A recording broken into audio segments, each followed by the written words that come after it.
Augustana University is located in Sioux Falls, South Dakota, which is home to over 196,000 residents and growing more and more every day. With such a diverse population, the one thing that brings us all together is the food.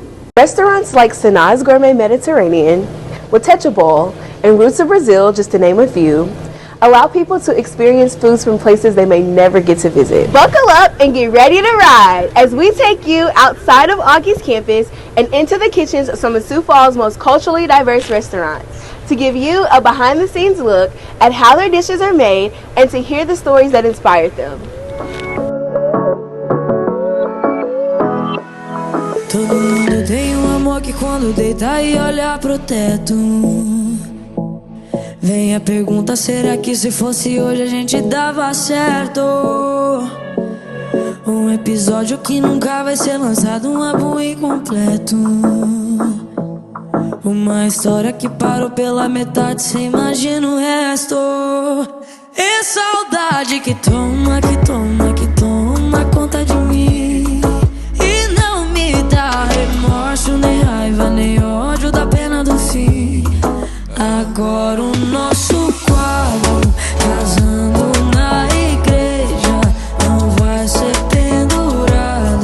Só existe na minha cabeça, nós dois tocando galo, a filha boiadeira, nossa vida no mato.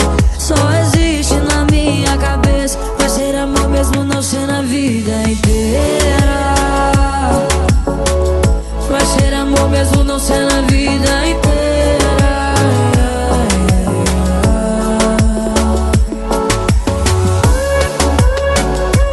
É amor ou não é? Welcome back to another episode of Cooking Across Cultures on the Road. I am here today at Roots of Brazil with James Grogan. So, Jamie, what are we making today?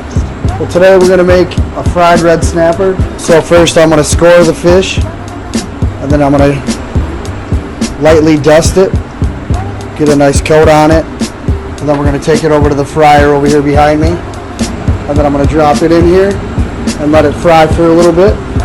And in the meantime, I have a batch of mussels that I'm going to get going in this saute pan over here, and I'm also going to get some sauce going for the red snapper. We're going with the mussels.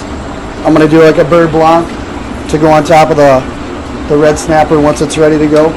So beurre blanc will be wine, butter, and some citrus. Good amount of butter, a couple oranges, a couple limes, and a little bit of caper with some house herbs.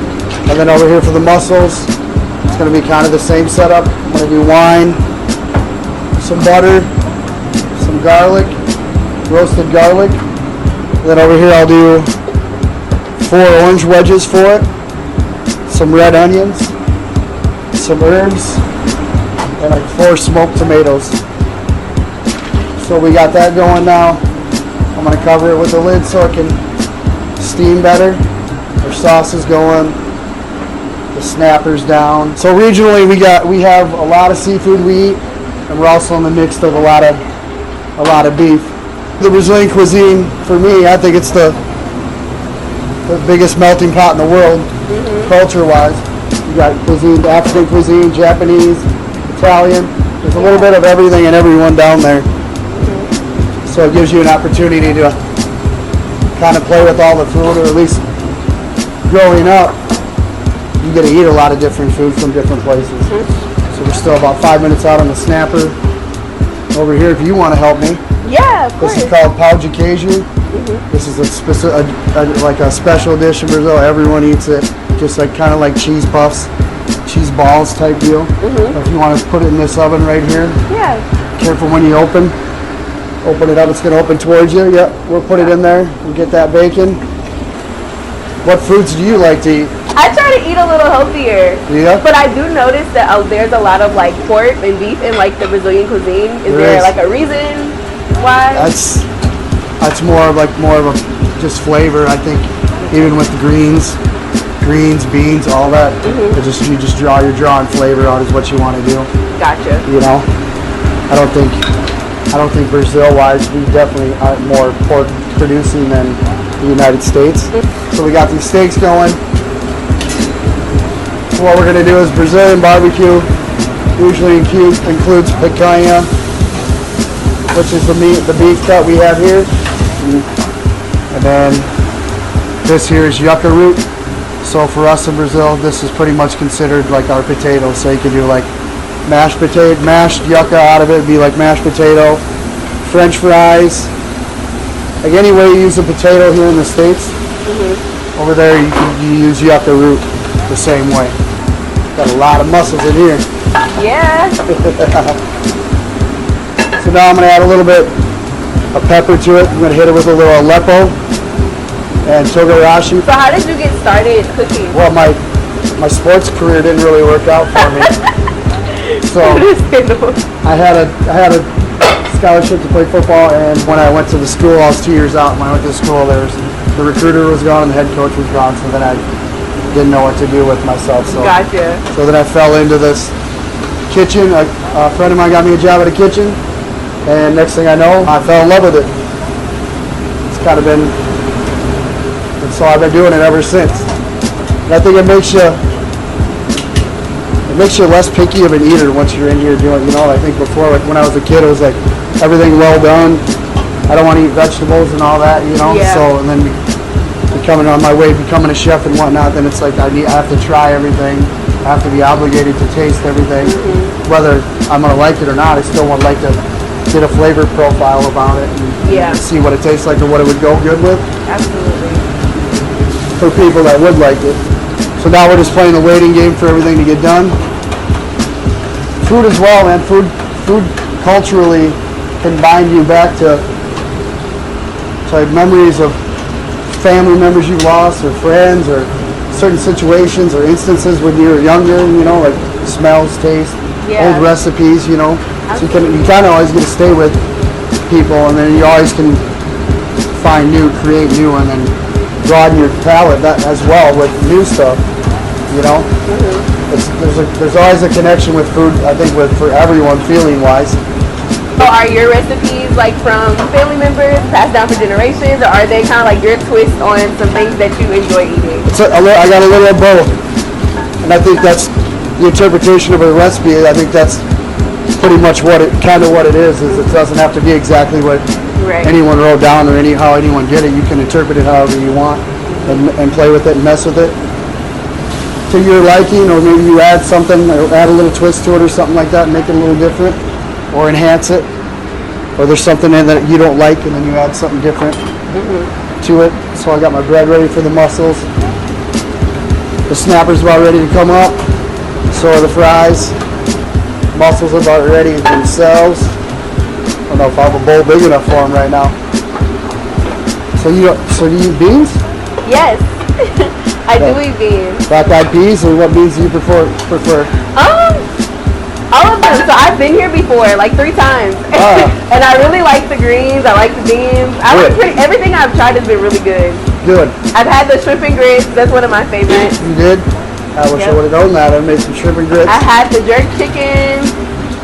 I've had the cheese balls. I've had the yuca fries. I pretty much had everything. That's what I like to hear. I think the only thing I haven't tried is the risotto and the steak. I haven't had that either. The risotto? That looks so good. Yeah, we're pretty full here. Hope you guys are hungry. So we'll go here, some bread around it, and we'll go up. These are cheese pastels. So the only people who usually know about these are the Brazilians that come in here. They're not on the menu. No one's usually going to order them. Okay. But in Brazil, obviously with the pão de queijo and the cheese pastels, we love cheese. I tried to go vegan, but that was the reason I couldn't, because I love cheese and ice cream too much. Did you try to go vegan? Yes. It didn't work out great. It's tough. The yucca fries, I'm going to throw them in this bowl. Put a little seasoning on them. We're going to shake them up. A little ginger mixture. Then we'll grab a basket. Want to grab me one of these baskets, please? So we got that now. Fish, we're going to get our sauce on it. Oh man, that looks so good. Pretty good. Gonna flip these quick. And so all the meat and the pineapple are going to come over here on the churrasco board here that we offer here. So instead of doing, so if you go to a Rodizio, which is like some other restaurant that's in town that does stuff like this, or the ones that are in bigger cities, it's just a constant, they bring out the skewers of meat, and it's like a buffet. So our version of it is just a board. You can get all the meat and a plethora of the stuff, just in a one buy instead of us constantly coming out, bringing it to you. Gotcha. So I'm going to cut this pineapple. We're going to roll it around here. Then the fish, we'll finish it with rice and black-eyed peas. I want to put that up there for now, and then I'll finish it. The jerk chicken, for me, I think I got the best recipe in town, by the area. I agree. But I like it really seared. I like to get a little bit of the char on there, and then I like getting a real good sear so that skin's tight and everything. And then marinate. It's got to be marinated for at least 24 hours. So everything is tedious. So the steaks are getting marinated with garlic and oil. Everything's a 24-hour process at least. Here, the beans, the greens, I'm cooking for 2.5 hours. That's good. That means you're putting a lot of love into your food. Yeah, I'm trying. This is why it's so good. That's what I think it is. So we'll get these in the basket. That's going to be hot. I'm going to move that from this so we don't touch it. I can tell you've been doing this for a while. You're not even burning your fingers. No. There's a method to the madness. So we're just going to get a little stack of jerk chicken, and then we'll get a stack of the steak, and then we'll get a rice side with it, and some beans. How does everyone like their steak? Medium. Medium? We're about there. It's probably going to be How do you eat your steak? like this. Okay. We'll go a little longer. We'll let that one rest. This guy can go on a little more. So we'll finish this dish with some of the Brazilian. Now Brazilian rice is a little different than normal rice. We usually have garlic and oil, all the aromatics in it. And I'm going to go over here and get a couple scoops of black-eyed peas. Get back to these steaks. This one should be ready to go. Just a pile of meat. I hope you guys are hungry. So to finish those meats, we put a little bit on both of it, churrasco salt, and then we got farofa, which is farinha, is the flour we use. And so we'll take this. Usually it goes with every meal on top, a little bit on top. We'll saute with some butter, some green onions. Some people use green olives. Some people put all kinds of different stuff in it, other onions and whatnot. So we'll bring this up and put it up in the window, and then we'll get our rice and beans going. So probably the most popular thing is the Brazilian stew, the feijoada, the black beans. This is definitely just about every meal for lunch. It's offered. And then probably every restaurant you go to will have feijoada. And everything has to be particular. It's a certain way. Like if my mother was, you know what I mean, when we open, the rice has to be garlic, oil, you know, always. I don't want to toot my own horn, but probably, I don't know if anyone can beat me on these greens. The greens are chef's kiss. They are amazing. Get a good heaping pile. There we go. We got the greens. All right, I think we're ready to eat. All right.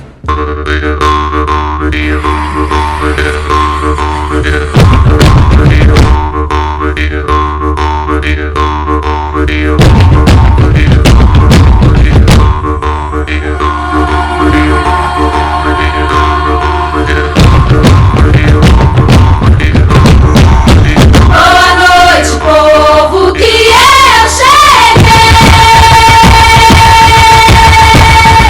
Mais outra vez apresentando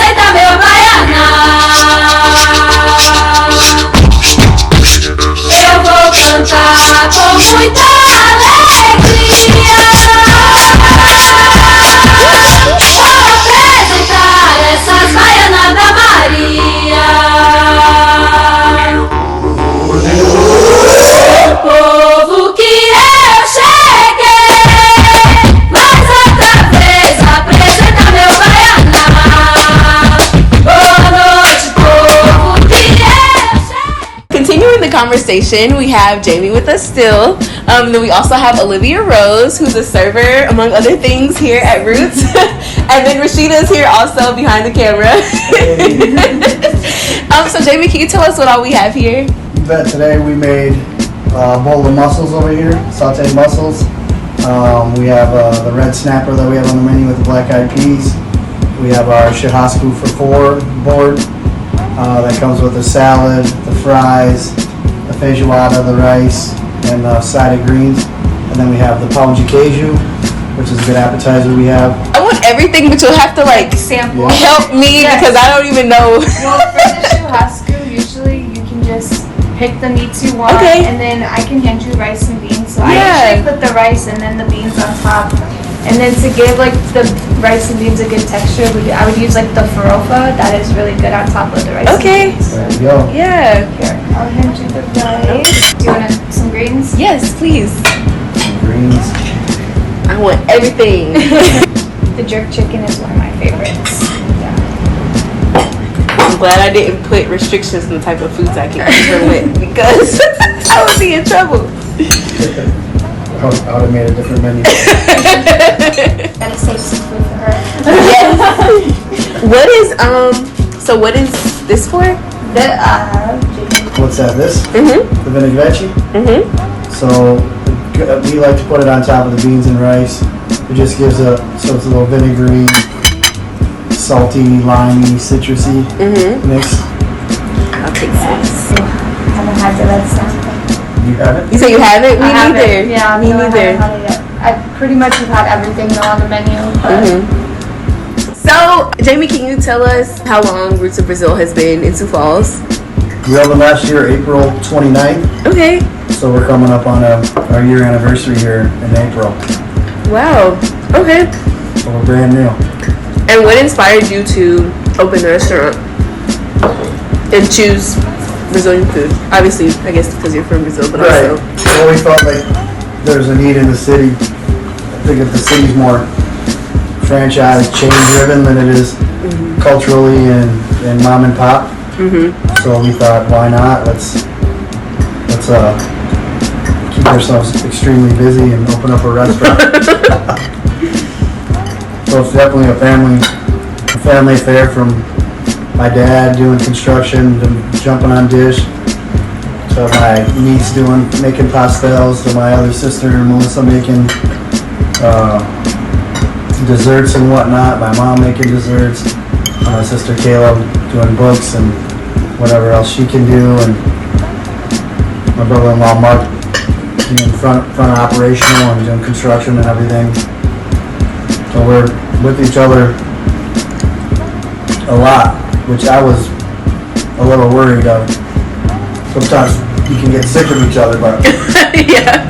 it was a little hairy right away in the beginning, but I think it's brought us even more closer together than. Yeah. And now my mom and dad are in Brazil, and I'm just waiting for them to get back here because I want to see my dad walk in the door and help out and do some dishes or something. Yeah. You know, and my mom come in and stroll around. I feel like the whole restaurant feels that way too. So That's amazing. How did you choose the food for the menu? that was a bit of a process. It was, for me, I had to try to culturally nail for Brazilians. I wanted it to be so Brazilians would feel like they're back home in Brazil, but I also had to try to make it so I wasn't like ostracizing local people who are finicky or picky or whatnot, you know. So it was a little balance. Yeah. I mean, there's like I don't know if we're for everyone, but I think we can be. But I think there's definitely some people we're probably not gonna be in the market for. You know, like they might just not understand the food, get the food, care for the food, whatever. But I think that's a minority of people in general. So it took, I don't know, I put a lot of thought into it. It was like a 3-month thought process, and it ended up turning out to be pretty good. So now I get to change palates, and people get to experience Brazilian food, and hopefully grow their palates and the way they eat their food now in town. If they're not experienced with like even Southern food, you know, like we don't have a lot of Southern food up here. We're But I know. This is similar to it, you know. So sad, yes, but it We is. don't have a lot of soul food in it, you know what I mean? So there's people that are regional. That's this our region isn't accustomed to a lot of that food like that, cultured food. So it's hopefully helping people become more broad in with their how they eat and what they choose to eat when they go out. And the Brazilians seem to feel like they're got a piece of home when they come in and eat. So it's actually funny that you mentioned that about Southern food, because I never really thought about it, but honestly, coming here and having like the black eyed peas and the greens, like that's something that I miss from back home. I'm from the South. I moved here not even a year ago, and I haven't been able to get the down home barbecue, the soul food that I'm used to. So coming here definitely gives me that, and I would have never expected that coming here. I didn't know what Brazilian food was, but I'm always down. I'm a foodie, I guess you could say. So I'm always down to try things, and when I got here and tried the food, I was just like, this is so flavorful. Like I didn't know what to expect, but I love it. Like everything is so good. Good. Well, there's some influence there. I grew up around some people from Alabama and whatnot, and just the food in general. For our region, like the southeastern region, it's pretty south. I mean, southeast. It's not Southern America, but there's I think the same things inhibited around there with fresh water and beans and rice. What's your favorite dish? Ooh, that's a tough one. Okay, probably I can act. But I think I like the way the jerk chicken tastes with the beans and rice and the greens all together. I was gonna say top 3 then. What's yours, Olivia? I like the jerk chicken. We do have a feature menu, and I really love the pork belly bowl and the jerk chicken. Okay. So, I do have a bit of a problem with risotto as well. Risottos are really good It's too. pretty comforting. That's probably the only thing I haven't tried yet. Oh, and the pizzas? Oh yeah, our pizzas are good. They're humongous. Like they're so big. But those are really good also. I might have to make you risotto to go. Oh man. I'll be eating for weeks. I had another question, but I lost it. Oh, I am curious. Do people often comment on the spiciness of the food? Yeah.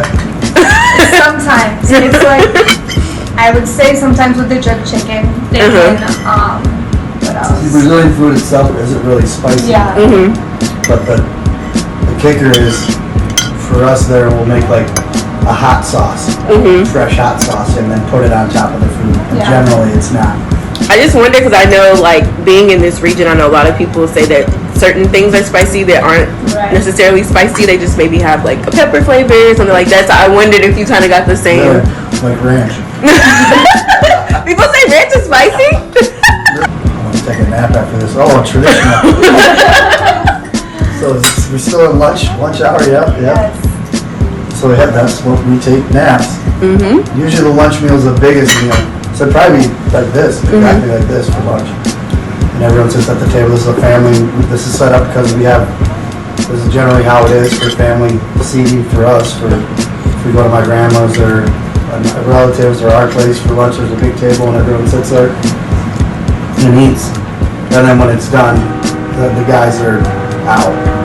So there might be bodies everywhere. Someone sleeping on the booths, sleeping on the couch. Everyone takes a little 30-minute nap and then gets back to their day. We entertain that. If that space next door was to ever open, just hanging a bunch of hammocks in there and then having a nap room for people here for after lunch. Rachida, can you think of anything that maybe we haven't asked yet? Yeah, that we haven't asked yet. What's one thing you cannot bring over here? Cannot bring? I really want a monkey. Me too. Thank you, Roots of Brazil, for allowing us into your kitchen. And to everyone watching, please stop by if you're ever in the Sioux Falls area. Also, like, comment, and subscribe to this video. Thanks for watching. Bye.